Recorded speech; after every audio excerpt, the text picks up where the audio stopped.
Hello, everyone. I'm Ann Craybill. I am the CEO at Art Bridges and want to welcome you all. Thank you for joining us today. We have a really exciting webinar for you today, really focusing on our cohort program, going deep because it is a very robust program. So there's lots and lots to talk about. Different folks to introduce you to. I can see some folks introducing themselves in the chat. Please introduce yourself, where you're from, say hi to your friends and colleagues. But with me on the screen today, I have Christy Dane. She is our Director of Cohorts, and she's going to introduce our newly imagined cohort program and what we are calling our Wave 1 partners. So every year we have a new wave. Wave 2 is coming up, which I am eager to share with all of you. Caitlin Southwick of Key Futures. She's going to share an overview of the Key Futures Accessible Loans Program, the Collections Care Apprenticeship, and sustainability practices that are in the cultural sector. This is fully baked into the cohorts program. So anybody that's participating in this gets access to this curriculum, the apprenticeship program, and sustainable practices. We have Grace Cook Anderson from the Portland Art Museum, and she's going to speak about why they joined the cohort program and what they hope to achieve. Grace is part of the Wave 1 cohort program, so really excited that you are testing the waters with us and holding our hand as we learn more about this. And then lastly, Christy's going to return to share more about the Wave 2 application deadlines for all of you that are interested in applying. So let's take a closer look at our cohort program. This is one of our art sharing initiatives. And as I said, it's a very robust initiative. Generally, when you enter into this, you're entering into a 6-year commitment, but we've made it really easy. We've broken it into phases. Christy is going to talk about that and how this results in an ecosystem of art sharing that is sustained beyond just the relationship with Art Bridges. So I am delighted to introduce you to Christy Dane. Take it away, Christy. Hi, everyone. Thank you for joining us today in this webinar. I think there are the slides. So I'm here to talk about, again, our new cohort program. Our cohort program has been ongoing at Art Bridges since 2017, but in 2024, we decided to pause it, reassess. We did a year-long evaluation, and what has emerged is this re-envisioned program that's more robust and hopefully more supportive to our partners. And then on our team here is myself. I'm the Director of Cohorts, and also Camille Kulig, who is our Cohorts Manager. And how we think about cohorts here at Art Bridges, it's a group of 4 to 6 art museums that really want to work together and that are interested in collaborating in innovative ways, dismantling silos, and testing new ideas through collection sharing. And our goal here is to create self-sustaining ecosystems of art sharing, collaboration, and also community engagement across the country. We have 4 new cohorts that are joining this new program that launched this past fall. So we have the Delaware Art Museum, the Portland Art Museum, the American Folk Art Museum in Boise, and they are acting as the lead institutions for each particular cohort. And you see the members of their cohort listed below them. So we're really excited that this got kicked off, and we're actually getting ready to do convenings in February to kick off the next phase. And then they are joining our original group of cohorts. If you'll go to the next slide. Thank you. These are cohorts that are still running in our original program and will continue to through 2031. And so they're still doing some robust exhibition and art sharing. But as you see, our new cohort program, our new cohorts are joining this illustrious group as well.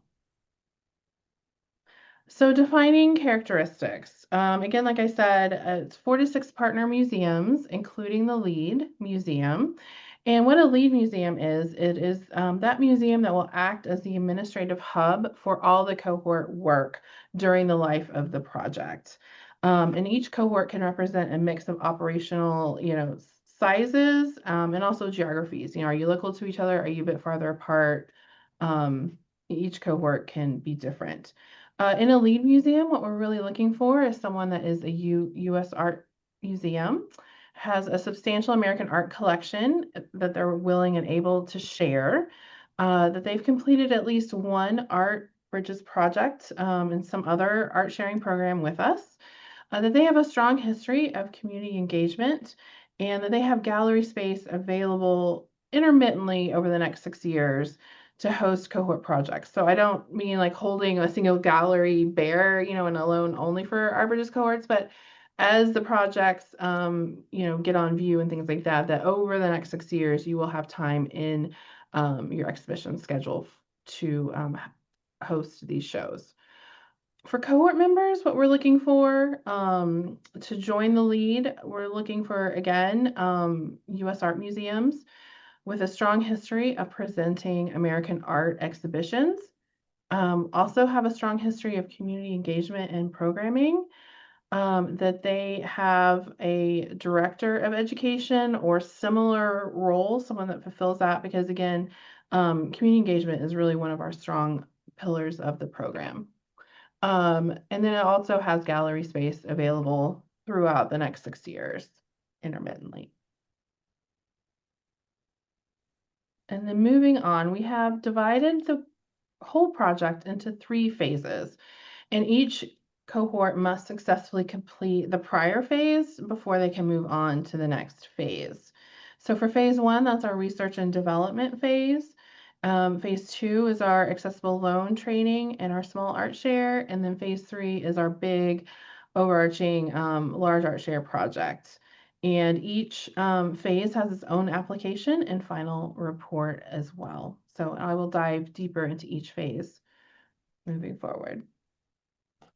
So in phase 1, this is the beginning. So research and development phase. This is the get to know you, dating, if you want to think of it like that. The lead institution will look around and assess and decide what partner museums that they would like to work with.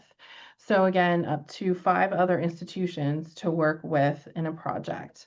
And then you'll apply as a cohort together, and then if selected, those cohorts will come here to Bentonville for 2 days for convenings. And again, that is set aside time to really learn about each other, learn about each potential partner museum, learn about their collections, learn about their facilities and just each other, how each other works, things like that.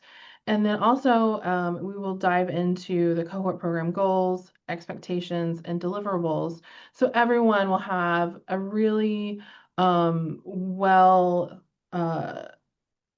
dive into the cohort program, and there's no surprises. And everyone can really make a decision for themselves if this is a project that they really want to move forward with, and is this the group that they want to do that with. And then at the end of that, there's a final report, and then if the group decides that there's really a there that they want to continue on together, then you can apply for phase 2. So in phase 2, this is our training phase. So each cohort member will participate virtually in the Key Futures Accessible Loan Program, which has a focus on improving art access, more robust art lending, and sustainability. The training itself is 7 months virtually, with different staff members from the museum to attend. You'll really learn about the history of collections care guidelines and how those can be reframed, work through sustainability practices, update loan agreements, really look at, what are your barriers of loaning and sharing art with each other.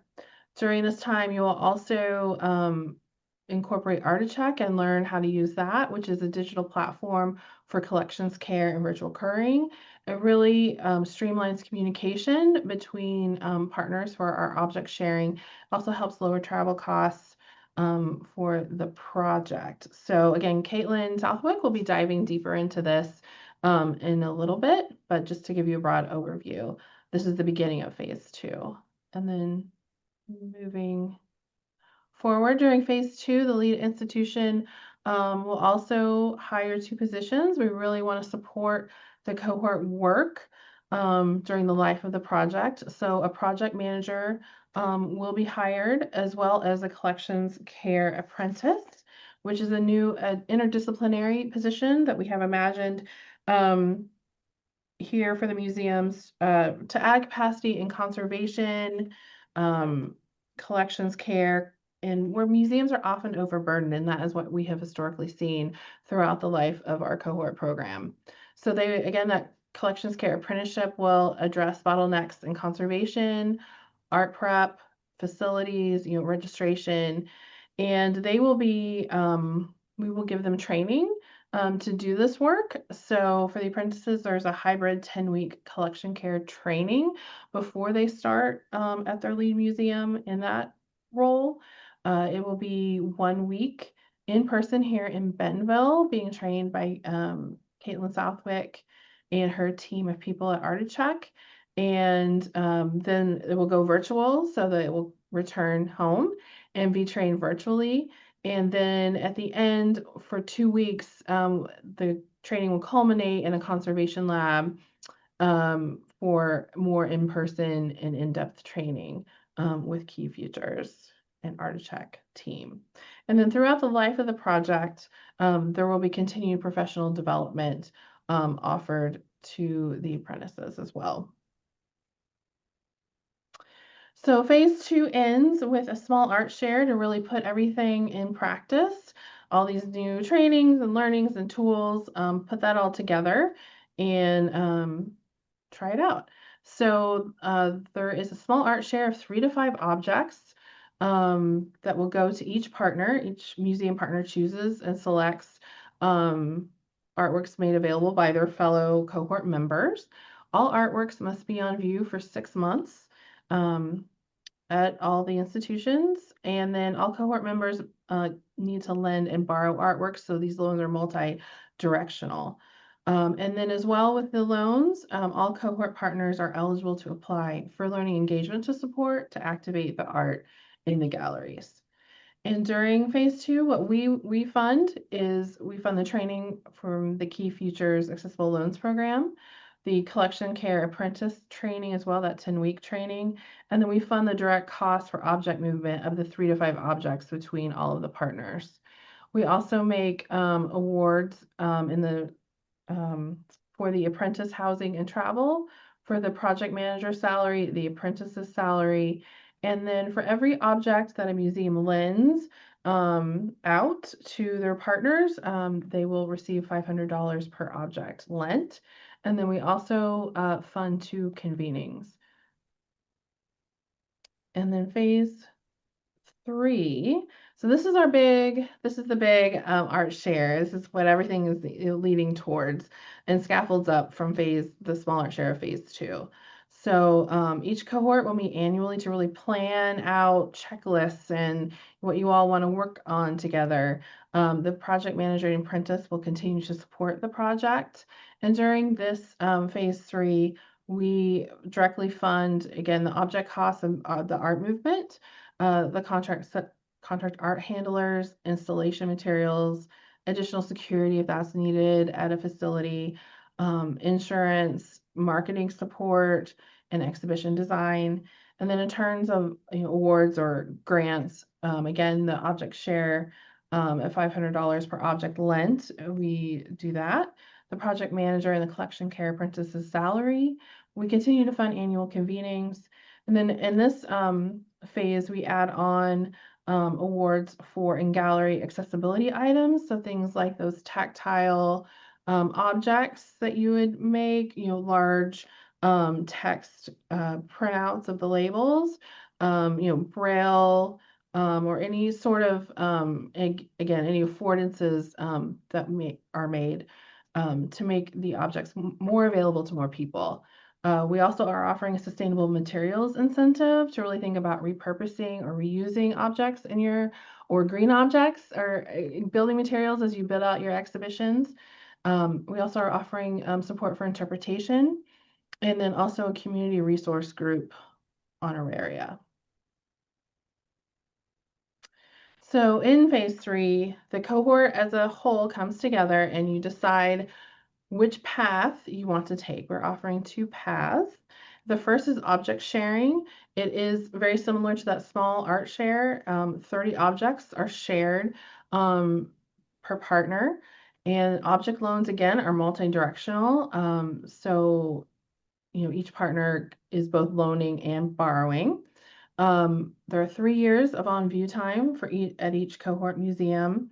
And again, you can also divide these the on view time into smaller groups. So you don't have to have all 30 objects on view for 3 years. You could divide it up if you wanted to create a focused exhibition and have, 25 works doing one thing, and then, at a different time period, have, 5 works interspersed throughout your permanent collections to create new conversations. That's great. If you wanted to do 10 objects per year for 3 years and divide it up like that, that would also be okay. Each museum works together or independently to kind of create which objects would be best and what time frame would be best for them.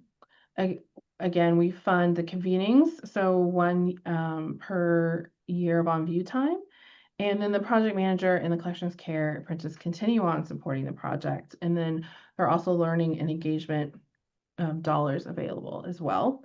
If your cohort decides to move into the collaborative exhibition, so this is that big creating one exhibition together that will then travel to each venue. We're talking usually a 40 to 70 object exhibition. Um, between 2,500 to 4,500 is historically where we've landed, and what we were thinking about here. Again, object loans from all partners, and you all will work together to create, your big idea, your concepts, checklists, you know, all of that, all the interpretation, the whole exhibition. It will just depending on how many partners you have, between 4 to 6. Your tour length will be between 2 to 3 years, plus to allow for movement time, because the exhibition will need to be on view at each partner site for 6 months.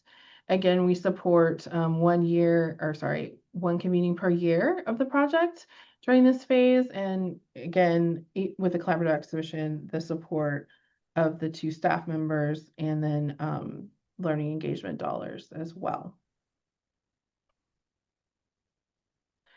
So at the end of this, your final exhibition, whether it be an object share or a collaborative exhibition, comes down from the cohort. The cohort still wants to continue to work together and share their art, from their vaults, from your collections, etc.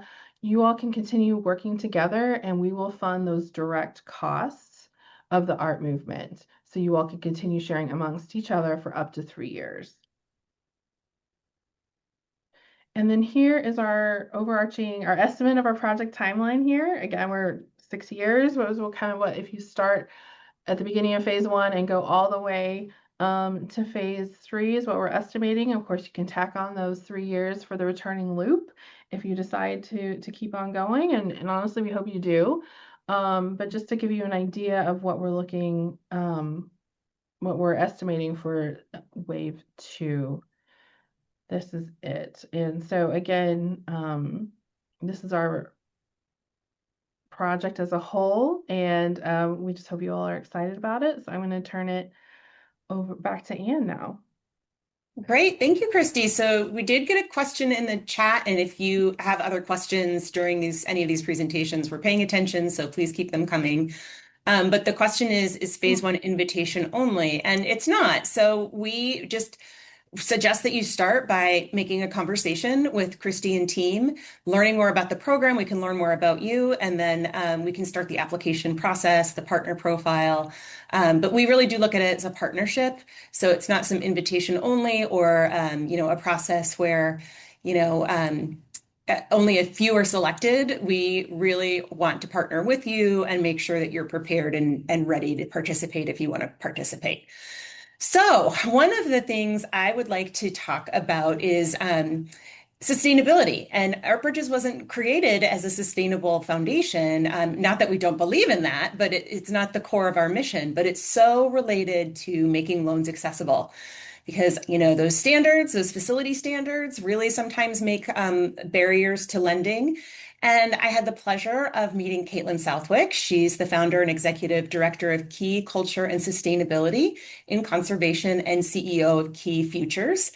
And she really helped me understand where some of these standards came from, some of the misunderstandings about these standards, and really how we could get to a path to yes while implementing sustainable practices. Because as you can imagine, lending artwork can be, and having exhibitions can be pretty unsustainable if we don't really think about how we can do it wisely.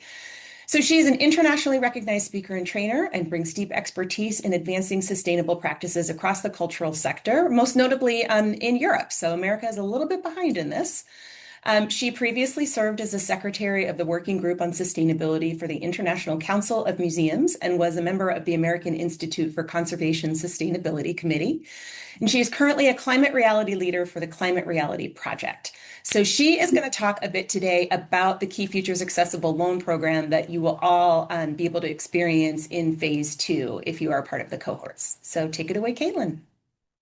Amazing. Thank you so much, Anne, and thank you, Christy, and thank you everyone for being here. I'm so excited about the cohort program. I'm getting ready to go to New York in just 2 days and can't wait to get started and can't wait to tell you guys more about what we're going to be doing.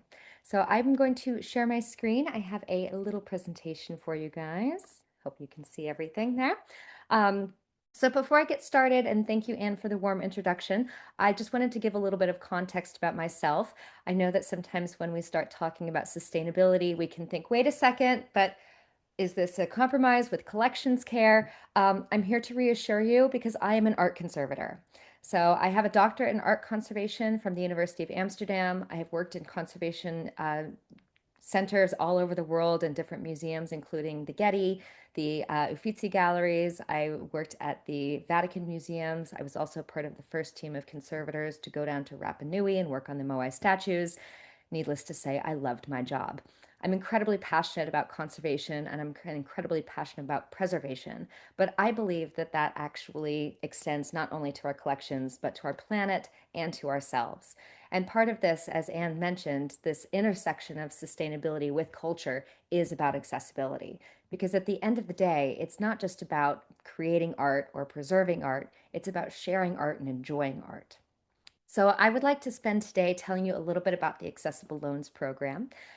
Before I talk about the what, I do want to delve a little bit more into the why. So, as we know, as cultural institutions, we have not only a moral and ethical obligation to share art, but what's really exciting is that we want to. And as a conservator, I found it really, really hard to wrap my head around the fact that 95% of museum collections are in storage. I actually decided to leave my position at the Vatican and start working in the field of sustainability because I got frustrated with the fact that there was so much art that was just sitting behind those velvet ropes. And this is not limited to the Vatican, of course, this is a global issue that was not being enjoyed. And isn't that the purpose of art, is to bring happiness and joy to all of us, to connect with us emotionally? I mean, isn't that why we all got into our jobs? So, when we started looking at the accessibility of art, it wasn't just about the fact that most of our art was sitting in storage. It was about the fact that there were barriers to getting that art out into the beautiful wide world. And what was really interesting when I started delving into some of these barriers is that a lot of the reasons we were putting into our heads about why art was needing to be in storage or these specific conditions was actually based on outdated practices. As an art conservator, I was shocked to learn some of the truths and myths behind the climate control regulations. Now, most of us, when we're thinking about accessibility and loans, we think, well, okay, the loan agreements say it has to be X, Y, and Z, and we can't meet those. Consequently, we can't have the loan happen. Well, I'm here to tell you that that's not the case. What's so exciting about the Accessible Loans Program is we're going to learn that not only are loan agreements not a set of instructions, but actually an invitation for conversations, but also what is best practice for our collections based on our needs in our contexts, not what happened in the 1960s and 70s in rainy London at the National Gallery. So, the Key Futures Accessible Loans Program was born out of the idea that we can make art more accessible and that actually we want to make loans happen, but maybe sometimes we don't really know exactly how to navigate that. And that's what we're going to be learning. Over the course of the 7 months that we'll be working together, we're going to be re-examining and really unpacking what is a loan agreement and what is it saying to us and what do we want it to say. We're going to take a step back and look at the wider context of climate control. We're going to think through collections care and what is actually needed for our objects, moving away from this idea of having to be perfect or ideal conditions or standards that don't apply to us, and actually moving towards transparency, open, honest communication, and finding best practice, which is bespoke practice, meaning for us. So, as we go through this journey together, we will not only be learning about all of these wonderful things, which gives us the power to talk about them and learning about communication strategies to have effective, positive conversations, but we're actually going to be putting this into practice. We're going to be doing workshops that reevaluate our loan agreement templates. If we have them, if we don't, no stress, we can make some documentation together. And we're going to be rewording our loans to make them more accessible. Now, once again, what's really important here is that we find win-win-win solutions. There is no compromise. Once again, I'm an art conservator. I'm not going to sit here and tell you to lower your standards and put your collections at risk. What we're actually going to do is, based on scientific data, we are going to figure out what is best, what is needed, and then how we can execute that in the most accessible and sustainable way. So in addition to the coaching and training that would be provided through the Accessible Loans Program, you'll also be getting an subscription to Articheck, which is our digital technological partner. And they have created a bespoke loan management system to help with efficiencies and communication around loans. So we're really excited to be working together with them to help make your lives easier and more straightforward. In addition to the Accessible Loans Program, we're so excited to be partnering with Art Bridges on the Collections Care Apprenticeship Program. As Christy mentioned, Art Bridges is very generously offering to give you an apprentice for the program, and we all know that we need more help in our institutions. Apprentices are really there to help support the execution of the loans in the cohort program, but of course they're a support system for the entire museum.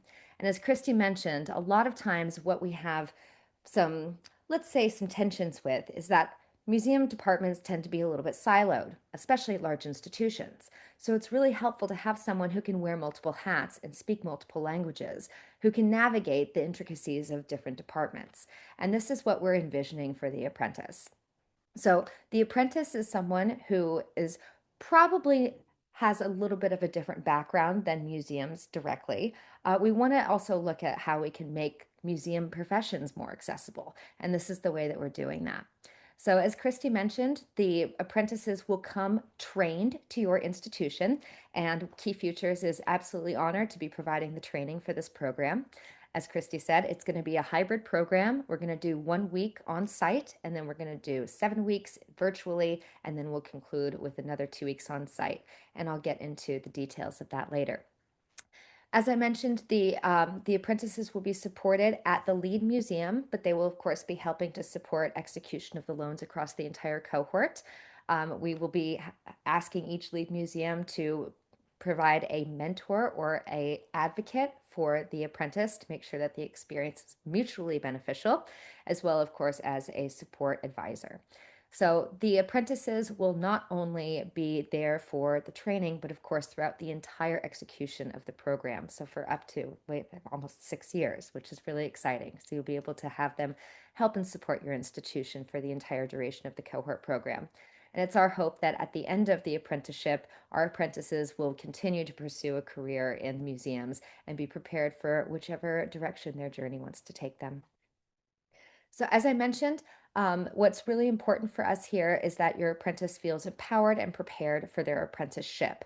And as we mentioned, we're going to be working with apprentices who might not have traditional training in museum studies or art history or something that's a little bit more traditional path to museum profession. So we want to make sure that they're feeling like they're prepared to be supportive. And this is where the training comes in. So as I mentioned, we'll be starting in Bentonville with a week-long leadership and sustainability training. I will be joined by my colleague Kim Craxon, who is a sustainable materials specialist and also a contemporary art conservator. There we go. dual training on leadership and sustainability for the field. We will then move online where we will cover various topics. We are inviting trainers and experts from around the globe to cover everything from introduction to museums, administration and registration, legal insurance, policy, emergency and disaster preparedness. We'll do an introduction to conservation. We're also going to look at cultural care and ethics, art handling and transport, exhibitions, tech, data analysis and reporting, storage and facilities, condition reporting and virtual courier, and digital skills. So your apprentice will be getting a crash course in basically everything that we're going to be looking at that can help to support you executing your work well. We are really excited to be working with LACMA for the last 2 weeks of our apprenticeship training, where they will be actually going to LACMA and working on site in the conservation studio and in the museum, directly working with the LACMA staff to learn more hands-on and skills. So we're really excited to be joined by the apprentices for this particular program. All right, so I'm hanging out for a little bit. If you guys have any questions, please feel free to pop them in the chat. Otherwise, a huge thank you and very excited to continue conversations. Thanks, Anne. Great. Thanks, Caitlin. We got another question in the chat. I am a museum studies student among other roles. Can I apply to be an apprentice in training? You can, but it would be through the lead institution. So Art Bridges does not hire the apprentices. The apprentices are staff of that lead institution. They hire the apprentice as well as the project manager. So if you have a local museum that you think would be a great lead museum, let them know about this program and then go apply. So we will talk next with Grace Cook Anderson. She was appointed the Arlene and Harold Schnitzer Curator of Northwest Art at the Portland Art Museum in 2017 and has just gone through the hiring process for the apprentice, or is in the midst of, so she can share a little bit more about that. Previously, she was an adjunct assistant professor of art in the School of Art and Design at Portland State University. She worked as an independent curator and arts writer, and she served as curator of contemporary art at the Laguna Art Museum in California. She will share her perspective on why institutions like the Portland Art Museum joined the cohort program, how their partnerships are opening new possibilities for collaboration and access. Grace, it is all yours. Great. Thank you so much for having me, Caitlin. I'm excited to have you in Portland in a couple of weeks. This has been really wonderful, and I'm excited to share with you all kind of who our partners are and kind of where we're at, and also why we chose to do this. So I'm going to share my screen. So let's see. We have been on this, as you had mentioned, and with since wave one. And one of the things that really made us interested in this Art Bridges Cohort Program was a lot of our shared interests, some of the things that we have been sort of thinking through at the Portland Art Museum, and also some of the challenges that we were facing. So I put up 3 bullet points here. One was thinking about how do we build these long-term partners, and something that a lot of our departments, particularly our learning department, has been so great about is really building long-time partners that are not transactional partners, but long-term relational partners. And that was something that we were really looking to do across our departments, into our curatorial departments. And so thinking about how do we have these deeper relationships throughout the state of Oregon. Our next one was sharing collections. As you mentioned, a lot of our collections sits in storage, and particularly in the Northwest, we have a lot of works that we could share across the state.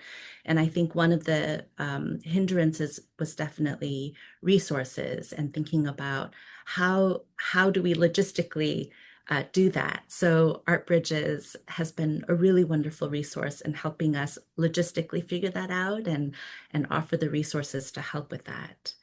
And then the third thing was having a 3-year fellow. This is not currently what the fellowship is with Art Bridges, but in our first iteration, we had proposed having the fellow develop this cohort program with us. And it was a really wonderful experience and one of the highlights for me. So I will talk more about that. So we have currently 4 partners. Our first partner is the T'Challa Museum and Cultural Center of the Confederated Tribes of Grand Ronde, located in Grand Ronde, Oregon. And the T'Challa Museum really pays tribute to their resilient legacy. They have a beautiful newish museum, an exhibition area that focuses on their history, and then a rotating gallery space that reflects a lot of contemporary voices. And our partners include Travis Stewart, who is the curator, Mac McFarland, the arts administrator, and David Harrelson, who's the manager of Cultural Resources Department.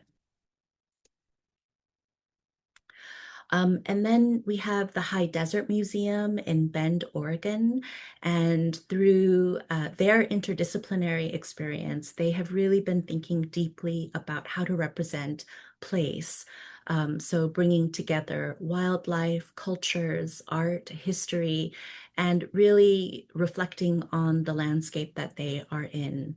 And they've been doing really beautiful work and thinking through their collections and working with the Confederated Tribes of Warm Springs. There's many examples where I know we can all learn from each other. Our partners there include Dana Whitelaw, the executive director, and Dustin Cockerham, who's the senior curator and exhibitions and collections. And then we have Art Center East in La Grande, Oregon. They are a small but extremely mighty organization. They serve 10 counties up and down Eastern Oregon. They focus on providing arts education for K-12 students, community music opportunities for learning and playing. There are exhibition galleries, and they serve youth and adult arts education. They have really devoted their organization to serving the region's rural, underserved, and economically disadvantaged communities. Our partners there are Dosie Dolge, the executive director, and Myra Madden, the outreach director.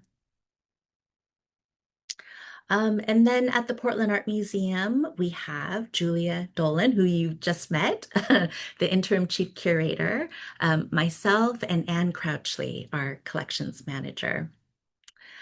And then I want to show you a map, just so you have an idea of the extensiveness of our region, just within the state of Oregon. So we cover all along, and we kind of hit all of our areas. And thanks to Art Center East, who really covers much of Eastern Oregon, I think we'll have such a great representation.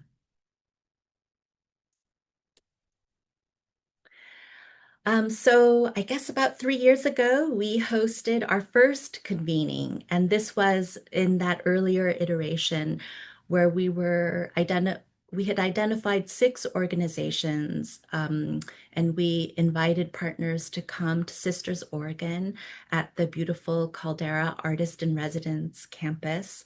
And it was such a wonderful moment to really talk about why we love what we do, what it means to be in the arts, and some of the challenges that we face in the state.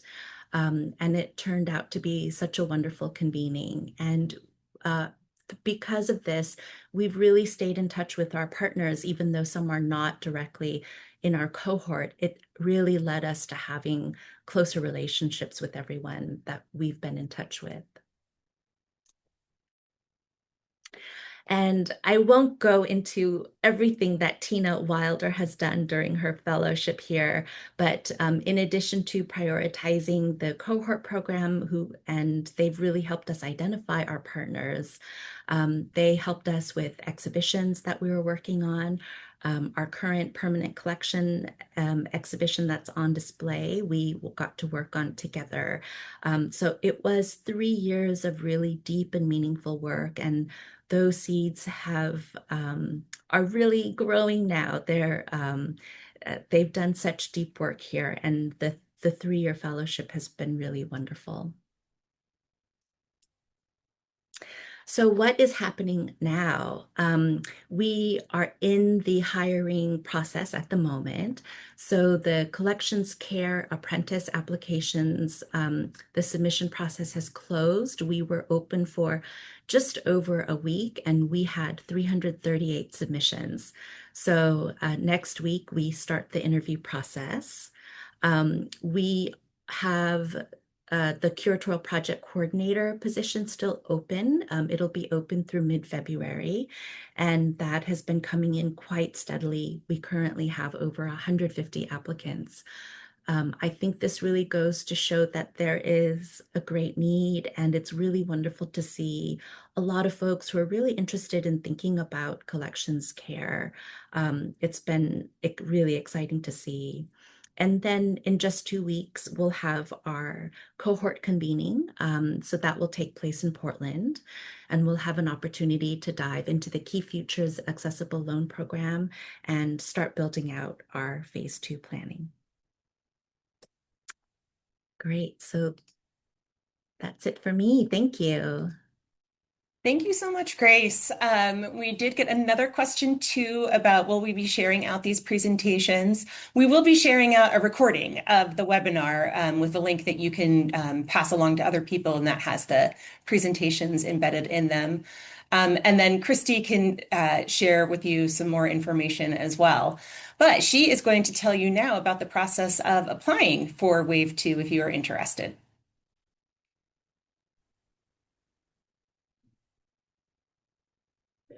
So if you've heard, things that you're interested in, that you're excited about, what we call Wave 2, which let me introduce you to our lingo here. We were talking about cohorts of cohorts. It just got very confusing. So our groups of cohorts are called waves. And again, we have 4 to 6 cohorts starting at the same time. So marketing team, I don't know if you can pull up that timeline slide. There we go. Perfect. So we are opening our applications for the 2026 iteration wave on March 1st. So before that time, if you think that you're interested in, in this, please contact us at cohorts@artbridgesfoundation.org. We'd love to schedule time to talk with you, see who you're thinking about working with, etc. And then once we kind of have a good conversation about that, we will drop the application into a portal. So we could get you set up into our portal system, as well as make sure that your, what is it called? It is your partner profile, I'm sorry, is also completed as well at the same time that you finish your application. So applications will be open from March 1st to June 1st of this year. And then we will review them internally, get back with anyone that we feel like we need to have, follow-up conversations with, etc. And then we will move forward with people for the R&D convenings here in Bentonville, which will occur September and October. We're working on finalizing dates right now here in Bentonville, Arkansas. So September, October 2026.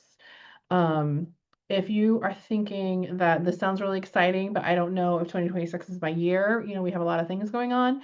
We're looking at opening up applications every year. So again, happy to have more follow-up conversations so we can dive more deeply into those details and things like that. So you really come away with knowing what you want to approach your potential partners with.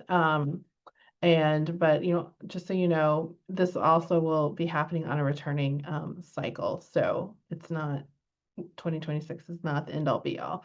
So just keep us in mind as you are thinking about collaboration. All right, there's another question in the chat. Hi, Laura. What if you're a former cohort member institution that is not quite large enough to be a lead museum, but still interested in participating in the cohort program? Still reach out to Christy. I know you were part of the Pennsylvania cohort, which has since finished, but we are happy to help matchmake. It doesn't have to be bound by one state necessarily. So we do have some regional cohorts, but we also have some more like thematic cohorts as well. So please reach out and we can see if we can help find and connect that lead institution for you. So it looks like if there's no other questions, I want to thank all of our panelists today. This was a great session. Hang on one second. There have been any changes to the program from wave one or wave two? It's all the same so far, but we don't know what we don't know yet. So having not gone through wave one, we may make adjustments along the way, but nothing fundamental to the core of what we're doing. And how large is this a qualifying factor in terms of being a lead institution? Not necessarily. As Christy pointed out, one of our cohorts, the lead institution is the Boise Museum of Art. Quite small. So it's really more about your capacity to be able to be the administrative hub and do this work. Is there an existing cohort that you can join that is in progress? No, these really need to be built from the ground up. So again, it is about finding that lead institution and identifying 4 to 6 partners to come to Bentonville and have your first date and see if you want to go on a second date. Any other questions? All right, I think that is it. Thank you all. And if you have, again, questions or want to make an appointment with cohorts, it's cohorts@artbridgesfoundation.org. All right, have a great rest of your Thursday.